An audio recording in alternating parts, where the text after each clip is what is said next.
మనం కోర్టులో case file చేయాలంటే ఫస్ట్ మనకు తెలియాల్సింది లిమిటేషన్ పీరియడ్. అంటే రెగ్యులర్గా మనం చూసే కేసుల్లో ఏ కేసెస్కి ఎంత లిమిటేషన్ పీరియడ్ ఉంటుంది అని ప్రతి ఒక్కరికి అవేర్నెస్ ఉండాలి. లాస్ట్ వీడియోలో మనం సివిల్ అండ్ క్రిమినల్ కేసెస్కి ఎంత లిమిటేషన్ పీరియడ్ ఉంటుందో తెలుసుకున్నాం. నెక్స్ట్ ఇప్పుడు ఇందులో check bounce cases and family కేసెస్కి ఎంత లిమిటేషన్ పీరియడ్ ఉంటుందో చూద్దాం.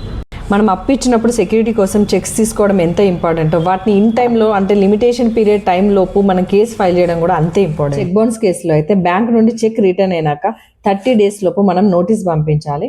నోటీస్ అక్యూజ్డ్ రిసీవ్ చేసుకున్నాక 15 days టైం ఉంటుంది. 15 days లోపు మనీ పే చేస్తే కేసు ఉండదు. 15 days కంప్లీట్ అయ్యాక ఆ పర్సన్ నుంచి రిప్లై రాకున్నా లేదా మనీ పే చేయకున్నా మనం 30 days లోపు కోర్టులో కేసు ఫైల్ చేయాలి. 30 days కంప్లీట్ అయ్యాక కేసు ఫైల్ చేస్తే మాత్రం మన కేసుని రిజెక్ట్ చేస్తుంది. సో గుర్తుపెట్టుకోండి, చెక్ బౌన్స్ కేసులో 1 day డిలే చేసినా కూడా కేసు ఫైల్ చేయాలి. వ్యాలిడ్ రీజన్ ఉంటే తప్ప డిలే కండోనేషన్ అనేది అలో అవ్వదు. నెక్స్ట్ ఫ్యామిలీ కేసెస్కి వచ్చేసి డివర్స్ అండ్ మెయింటెనెన్స్ కేసెస్కి ఫిక్స్డ్ లిమిటేషన్ అనేది ఏమి ఉండదు. బట్ ఎందుకు డిలే అయింది అనేది మాత్రం కోర్టుకి ఎక్స్ప్లెనేషన్ ఇవ్వాల్సి వస్తుంది.